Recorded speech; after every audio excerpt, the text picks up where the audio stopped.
یہ ہر دور میں چلتا آ رہا ہے. ابھی بھی حال ہی میں فیصلہ دیا ہے چیف جسٹس نے. اچھا اس میں کی وضاحت بھی کی ہے. وہ وضاحت میں وہ چلاکی سے کام لے رہے ہیں. چیف جسٹس پاکستان چلاکی سے کام لے رہے ہیں.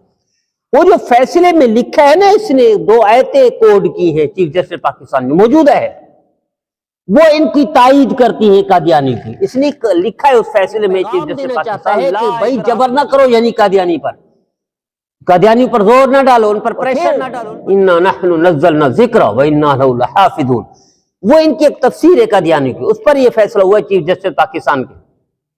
تو اندازہ کیجیے اس کی. نحمدہ ونصلی علی رسولہ الکریم، اما بعد، اعوذ باللہ من الشیطان الرجیم، بسم اللہ الرحمن الرحیم.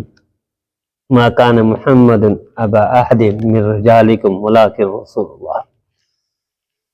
صدق اللہ العظیم. اللہم صلی علی سیدنا محمد وعلی آل سیدنا محمد وبارک وسلم. رضی اللہ تعالی عنہ محمد ما هو اہلہ. میرے بھائی اور دوستو، نبی کریم صلی اللہ تعالی علیہ وآلہ وسلم نے ارشاد فرمایا، انا خاتم النبیین لا نبی بعدی، میں آخری نبی ہوں، میرے بعد کوئی نبی نہیں. نبوت کے دعوے دار نبی کریم صلی اللہ تعالی وسلم کے دور سے شروع ہو گئے تھے. آپ اندازہ کیجئے کہ نبی کریم صلی اللہ تعالی علیہ وآلہ وسلم تشریف فرما تھے. 27 جنگیں ہوئیں. ان 27 جنگوں میں ٹوٹل 400 صحابہ کرام بھی شہید نہیں ہوئے 27 میں.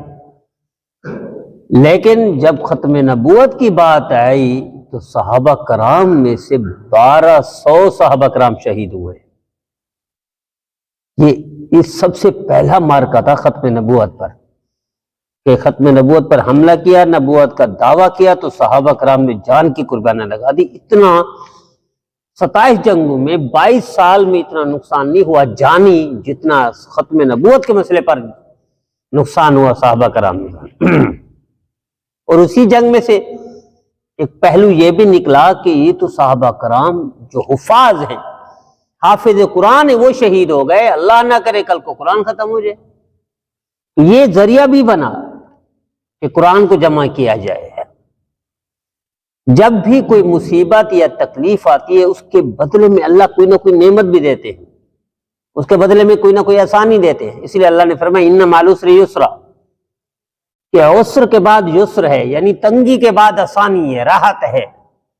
اور مشکل کے بعد آسانی ہے، مشکل کے بعد خوشی ہے، مشکل کے بعد کامیابی ہے. تو یہ بھی ہے. یہ جنگ صحابہ کرام رضوان اللہ تعالی علیہم اجمعین کی شہادت کے بعد قرآن کے جمع کرنے کے بھی ذریعہ بن گیا، اور اس کا بھی خاتمہ کر دیا نبوت کے دعوے دار کا. اس کو تیری کا ناچ نچا دیا. صحابہ کرام نے جان کی قربانیاں لگا کر ختم نبوت کا دفاع کیا، اور یہ 1400 سال سے چلا آ رہا ہے. المیہ دیکھیے، یہ موجودہ جو نبوت کا دعوے دار ہے غلام قادیانی، اس پر ایمان لانے والا کوئی ہندو نہیں ہوتا، یاد رکھیے گا. المیہ دیکھیے، ہماری کم ظرفی دیکھیں ہماری مسلمانوں کی. کوئی ہندو قادیانی نہیں بنتا، کوئی عیسائی قادیانی نہیں بنتا، کوئی یہودی قادیانی نہیں بنتا، کوئی بدھ مت قادیانی نہیں بنتا، کوئی سکھ قادیانی نہیں بنتا. بنتا کون ہے؟ نعوذ باللہ من ذالک محمد عربی صلی اللہ تعالی وسلم کے پیروکاروں میں سے قادیانی بنتے ہیں. یعنی بڑا المیہ ہے ہمارے لیے، یہ زوال ہے ہمارا. کوئی ایک بھی ہندو قادیانی نہیں بنا آج تک، سکھ قادیانی نہیں بنا، یہودی، عیسائی، بدھ مت. لیکن مسلمان محمد عربی صلی اللہ علیہ وسلم کا تابعدار، فرمانبردار، کلمہ پڑھنے والا، وہ قادیانی بن جاتا ہے. اور کیا میں پاکستان سے نقصان دیتے ہوئے آ رہے ہیں، اور آج تک اہم کلیدی عہدوں پر ہیں قادیانی. سب سے بڑا نقصان مسلمانوں کا یہی کر رہے ہیں. یہ جو کرتارپور کا بارڈر کھلا ہے، اس کے بعد جو پوری پٹی ہے مقبوضہ کشمیر سے ملتی ہے، سیالکوٹ سے شروع ہوتی ہے، یہ سارے مسلمانوں کی تھی. ان قادیانوں نے اس کو انڈیا میں شامل کروایا. اور پہلا قادیانی وزیر خارجہ ظفر اللہ خان تھا. اللہ آپ کو لے جائے. ایک تو وہ پٹی پنجاب کی، اپر پنجاب کی پٹی، دوسرا یہ تھر سندھ کا. آپ اندازہ کریں وہ اتنا چالاک تھا، مکار تھا قادیانی ظفر اللہ خان، کہ 1948 میں سینکڑوں کلومیٹر اس نے قادیانیوں کے نام پر کروائے. 1948 میں اس وقت جنگل، بیابان جنگل تھا یہ تھر کا علاقہ. آج بھی بیابان جنگل ہے، لیکن اس وقت اس نے، آج دیکھیے وہاں تھر میں کوئی آبادی نہیں ہے، یعنی سرسبز و شادابی نہیں ہے، یا کھیتے نہیں، کھیت وغیرہ، فصل وغیرہ، گندم یا کپاس یا چاول وغیرہ وغیرہ کوئی بھی، لیکن ان کے کھیت آباد ہیں. وہ نہری علاقہ جہاں پانی کی بوند کو ترستا ہے مسلمان، وہاں قادیانیوں کی پٹی میں نہر چلتی ہے. ان کے علاقے آباد ہیں اور سینکڑوں کلومیٹر ہیں. کئی کئی مربع ایک ایک نام پر ہیں، قادیانی کے نام سے، قادیانی کی بیوی کے نام سے، ان کے اولادوں کے نام سے آج بھی موجود ہیں. اتنے چالاک لوگ تھے. جب یہ وزیر خارجہ بنا نا پاکستان میں، تو اس نے پوری دنیا میں، چونکہ وزیر خارجہ تھا بدبخت، پوری دنیا میں سفیروں کا جہاں تقرر ہوتا تھا وہاں سفیروں کے ساتھ عملہ جو جاتے قادیانی بھرتی کیے تھے. اور بدبختی دیکھیے آج تک وہ سلسلہ چل رہا ہے. ایک تو کلیدی عہدوں پر ہے اور پتہ ہی نہیں چلتا، اور دوسرا یہ جو سفیر جہاں جا جاتے ان کے ساتھ عملہ جاتے اکثر قادیانی. ہمارے حضرت مولانا عبدالحفیظ مکی صاحب رحمۃ اللہ علیہ حیاتی تھے، کویت میں سفیر پاکستان کیس میں پکڑا گیا ہے، تو وہ اس وقت تشریف لائے، حکومت پاکستان سے گزارش کی، اپنے ہاتھوں سے اس کا خاتمہ کروایا، اس کو ہٹوایا. ایک ایک بندہ گھسا ہوا. تو خیر المیہ دیکھیے، میں نقطہ اصل میں یہ عرض کرنا چاہتا تھا کہ کوئی بھی غیر مذہب والا، چاہے وہ ہندو ہو، وہ سکھ ہو، وہ عیسائی ہو، وہ یہودی ہو، بدھ مت ہو، کوئی قادیانی بننے کے لیے تیار نہیں ہوتا. مسلمان قادیانی بن جاتا ہے اور نقصان دیتے ہیں. پاکستان کے بھی نقصان دیتے ہیں، اسلام کو بھی نقصان دیتے ہیں. حالانکہ ساری چیزوں پر پابندی ہے، ان کی ہر چیز پر پابندی ہے. مسجد نہیں بنا سکتے لیکن بنا رہے ہیں. مسلمان نہیں کہلا سکتے. 1974 میں تو متفقہ طور پر اسمبلی نے قرارداد پیش کی ہے اسلام سے خارج ہیں، لیکن یہ کر رہے ہیں. تو میرا دیدو یہ ہر دور میں چلتا آ رہا ہے. ابھی بھی حال ہی میں فیصلہ دیا ہے چیف جسٹس نے. اچھا اس میں کی وضاحت بھی کی ہے. وہ وضاحت میں وہ چلاکی سے کام لے رہے ہیں. چیف جسٹس پاکستان چلاکی سے کام لے رہے ہیں. وہ جو فیصلے میں لکھا ہے نا، اس نے 2 آیتیں کوڈ کی ہیں چیف جسٹس پاکستان میں موجودہ ہے، وہ ان کی تائید کرتی ہیں قادیانی کی. اس نے لکھا ہے اس فیصلے میں چیف جسٹس پاکستان، لا اکراہ فی الدین، یہ پیغام دینا چاہتا ہے کہ بھائی جبر نہ کرو، یعنی قادیانی پر زور نہ ڈالو، ان پر پریشر نہ ڈالو، ان پر جبر نہ کرو. دین میں تو آسانی ہے، اس لیے لا اکراہ فی الدین کا حوالہ دیا ہے چیف جسٹس پاکستان نے. اور پھر انا نحن نزلنا الذکر وانا لہ لحافظون، وہ ان کی ایک تفسیر ہے قادیانی کی، اس پر یہ فیصلہ ہوا چیف جسٹس پاکستان کے. تو اندازہ کیجیے اس کی بدبختی میں یہ بھی شامل ہو گیا چیف جسٹس پاکستان. اب اس کی وضاحت کر رہا ہے، بچنے کی کوشش کر رہا ہے، چونکہ مسئلہ یہ ہائی لائٹ ہو گیا ہے پاکستان میں، ساری دینی قیادتیں کھڑی ہو گئی ہیں اس کے خلاف. اب اس وضاحت کر نہیں میں نے تو یہ کیا تھا، میں نے تو یہ کیا تھا، میں نے لیکن وہ جو 2 آیتیں اس نے کوڈ کی ہے نا، اس میں وہی کافی ہیں فیصلے میں کہ یہ قادیانی کو ہم نوا ہے، قادیانی کو بچانا چاہتا ہے، قادیانی کو تبلیغ کی اجازت دینا چاہتے ہیں اور قادیانی کی طرفداری کرنا چاہتے ہیں. یہ 2 آیتیں ہیں، انا نحن نزلنا الذکر وانا، یعنی وہ پیغام دینا چاہتے ہیں اس فیصلے میں لے کر کہ بھئی قرآن کی حفاظت تو اللہ کرتے، ہمیں ضرورت نہیں. بندوں کے ذریعے سے اللہ حفاظت کرتا ہے.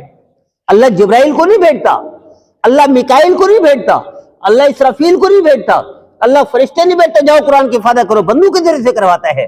تیری ذمہ داری ہے چیف جسٹس پاکستان ہے، تو اس فیصلے میں یہی آیتیں کوڈ کر رہا ہے. تو یہ غلطی کوتاہی اہم موضوع پر یہ چلے آ رہے ہیں ہمارے المیہ. دیکھیں 75 سالہ تاریخ میں سب سے بڑا نقطہ کیا، میں نے وہی عرض کیا، کوئی اس 75 سال میں، کیا تو پہلے نہیں کہ پاکستان سے پہلے کے ہیں قادیان میں، اور یہ جو چنیوٹ کے ساتھ نا علاقہ، اس کا نام انہوں نے ربوہ دیا تھا، یہ ان کا وہ مرکز تھا. وہ پوری پٹی میں یہی ہے. اب اس سے آگے سرگودا سے بھی آگے نکل گیا ہے، پوری پٹیاں کئی کلومیٹر یعنی کئی مربع خرید رہے ہیں. ایک قسم کی اسٹیٹ بنانا چاہتے ہیں، لیکن مسلمان چونکہ غیرت مند ہے، مسلمان جاگ رہا ہے، ان کی کسی سازش کو کامیاب نہیں ہونے دیتا، لہذا اس لیے ناکام ہوئے ہیں اور ناکام رہیں گے انشاءاللہ العزیز. تو یہ جو فیصلے میں یاد رکھیے گا، اب اس کی وضاحت کر رہا ہے چیف جسٹس، وضاحت کر رہا ہے، لیکن وضاحت میں بھی فنکاری کر رہا ہے چیف جسٹس.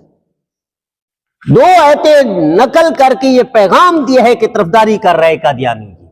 تو میرے عزیزو دنیا میں یہ ناکام ہوگا، کامیاب ہو ہی نہیں سکتا۔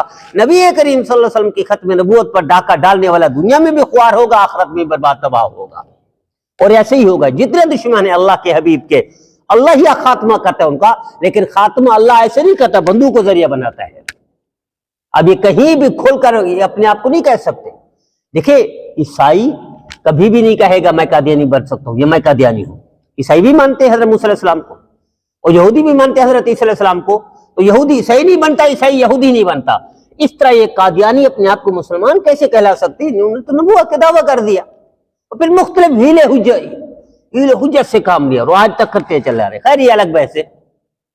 تو دے ہوتے آپ کے سامنے بھی یہ مسئلہ کوئی رکھے گا نہیں، چیف جسٹس نے تو وضاحت کر دی ہے اس فیصلے میں، تو یہ ہے، اس نے یہ 2 آیتیں کوٹ کر کے یہ پیغام دیا ہے کہ طرفداری کر رہے ہیں قادیانی کی، تو قادیانی کامیاب نہیں ہوگے پاکستان میں انشاءاللہ۔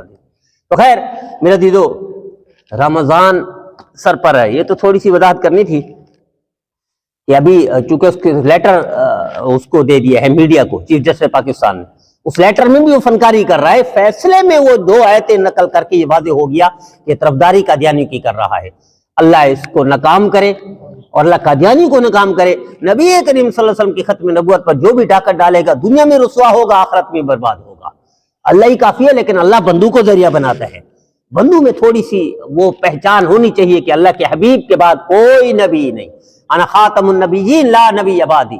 مسلمانوں نے ہزاروں کی قربانیاں دی ہیں اسی مسئلے میں، اور 74 میں 74 میں اتفاقی طور پر بل پاس ہوا کہ یہ مرتد ہے، یہ کافر ہے۔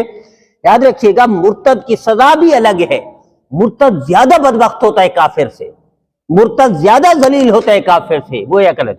تو خیر میں عرض یہ کرنا چاہ رہا تھا، شہر رمضان الذی انزل فیہ القرآن، یہ سر پر ہے ابھی رمضان، اس کی تیاری ابھی سے کر لیجئے۔ نبی کریم صلی اللہ علیہ وسلم 2 مہینے تیاری کرتے تھے اس رمضان کی، اور آپ ارشاد فرماتے تھے اللہ مجھے رمضان تک پہنچا دے، دعا کرتے تھے 2 مہینے پہلے، دعا کرتے تھے اور رمضان کی تیاری کرتے تھے۔ سیدہ صدیقہ فرماتی ہیں لنگوٹ کس لیتے تھے، یہ عربی کا محاورہ لنگوٹ کس لینا، لیکن یہ پوری طرح تیار ہو جانا رمضان کے لیے۔ رمضان کس کا مہینہ ہے؟ شہر رمضان الذی انزل فیہ القرآن، قرآن اسی میں اترا، یہ قرآن کا مہینہ ہے۔ طے کر لیجئے کہ ہم کم از کم اس میں 3 ختم قرآن کریں گے اسی 1 مہینے میں، کوئی مشکل نہیں ہے، ابھی سے طے کر لیجئے۔ حضرت شیخ الحدیث زکریا رحمۃ اللہ نے واقعہ لکھا ہے کہ میرے بچپن کا دوست تھا، رمضان میں آ گیا، آ کر میں قرآن کی تلاوت کرتا، حضرت شیخ الحدیث زکریا رحمۃ اللہ 30 قرآن پاک ختم کرتے تھے رمضان میں، 30 قرآن پاک ختم کرتے تھے رمضان میں۔ ایک پارا جو رات کو تراویح میں سناتے حضرت شیخ الحدیث زکریا رحمۃ اللہ، اس کو 29 بار دن کو دہراتے تھے، 29 بار۔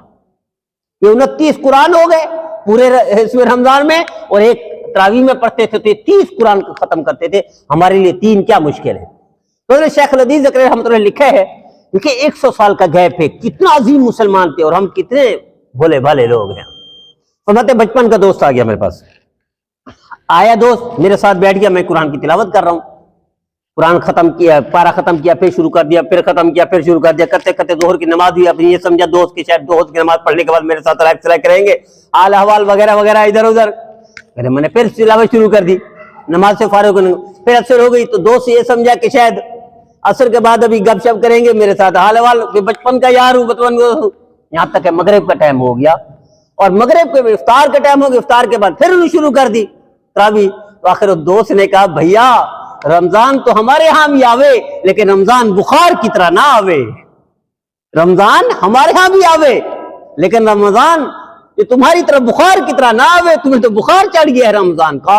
یعنی ایک جملہ بھی وہ بولنا پسند نہیں کرتے تھے رمضان میں، ایک جملہ۔ حضرت شیخ الحدیث زکریا رحمۃ اللہ نے اپنی گھر کی مستورات کا جو لکھا ہے نا کہ رمضان میں وہ کیا کرتی تھی، ہم بھولے بھالے یوں سمجھے اپنے پانی میں ڈوب کے مر جائیں، اتنا، یہ 100 سال پہلے کی بات ہے، وہ اتنا عبادت گزار تھی ان کی گھر کی عورتیں، جو آج ہمارے مرد بھی ایسا نہیں کر سکتے۔ تو میں مختصر گزارش آج کرنی یہ تھی کہ تھوڑے سے دن رہ گئے، تھوڑے سے دن، ابھی سے رمضان کی تیاری کر لیجئے۔ 2 کام ضرور کریں، 2 کام۔ ایک تو پلاننگ کریں کہ رمضان کی اعتکاف ضرور کریں۔ میں نے کل اپنے ساتھیوں سے کہا کہ نبی کریم صلی اللہ علیہ وسلم نے رمضان کا اعتکاف پورے مہینے کا بھی کیا ہے